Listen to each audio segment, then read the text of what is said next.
आप सभी दोस्तों का मेरे चैनल धार्मिक जीवन में बहुत बहुत स्वागत है।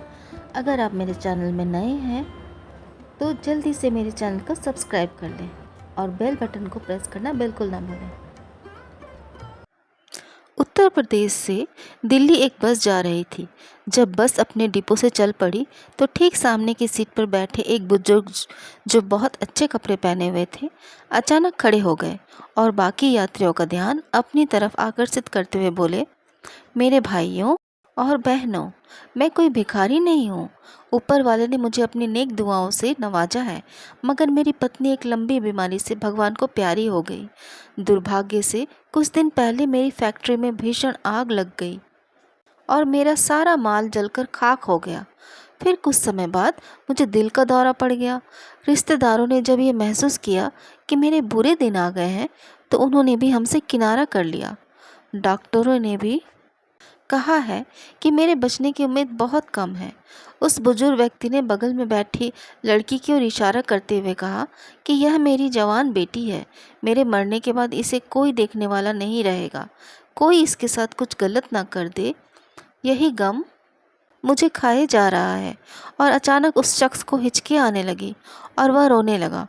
उसकी बेटी जो उसके पास ही बैठी थी उठी और अपने पिता को सहारा देकर सीट पर बैठा दिया। कुछ देर बाद बस की पिछली सीट में से एक आदमी खड़ा हुआ और कहने लगा, मेरे दो बेटे हैं, एक डॉक्टर है, उसका विवाह हो चुका है, और दूसरा यह जो मेरे बगल में बैठा हुआ है इंजीनियर है। इसके लिए मुझे दुल्हन की तलाश है। मैं इन बुजुर्ग से दरख्वास्त करता हूँ कि यह अपनी बेटी का विवाह मेरे इस बेटे से कर दें। मैं वादा करता हूँ कि बच्ची को ताउम्र कभी बाप की कमी महसूस नहीं होने दूंगा। लड़का भी झट से खड़ा हो गया और उसने कहा, मुझे रिश्ता मंजूर है क्योंकि मैं अपने पिता का सम्मान करता हूँ। इतना सब होने के बाद बस में मौजूद एक सज्जन खड़े होकर कहने लगे कि यह सफ़र बहुत सुहाना सफ़र है। विवाह जैसा एक शुभ कार्य हो जाए, वह भी सफ़र में, इससे अच्छी बात और क्या हो सकती है। अगर लोगों को ऐतराज़ ना हो तो मैं इन दोनों का विवाह करा दूं। बस में मौजूद सभी यात्री कहने लगे, वाह वाह क्या बात है। सभी के हाँ कहने पर उस सज्जन ने चलती बस में ही दोनों का विवाह करा दिया। तभी बीच में से एक और साहब खड़े होकर कहने लगे कि मैं छुट्टी पर अपने घर वालों के लिए लड्डू लेकर घर जा रहा था, मगर इस शुभ अवसर को देखकर सोच रहा हूँ कि इन लड्डुओं से यही सबका मुंह मीठा करा दिया जाए। तब तक काफ़ी अंधेरा हो चुका था। दुल्हन के बाप ने ड्राइवर से कहा, ड्राइवर साहब 15 मिनट के लिए बस रोक दो ताकि सब मिलकर मुंह मीठा कर लें।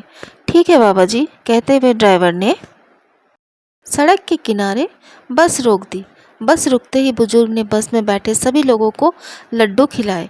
लड्डू खाने के कुछ क्षण बाद ही सभी यात्री सो गए। उसके बाद ड्राइवर और कंडक्टर जब नींद से जागे तो अगली सुबह के 6 बज रहे थे, मगर दुल्हन और दूल्हा, उनके दोनों बाप, वह सज्जन और लड्डू बांटने वाला शख्स बस से गायब थे। इतना ही नहीं, किसी भी यात्री के पास घड़ी, चैन, बटुआ आदि कुछ भी सामान नहीं बचा था।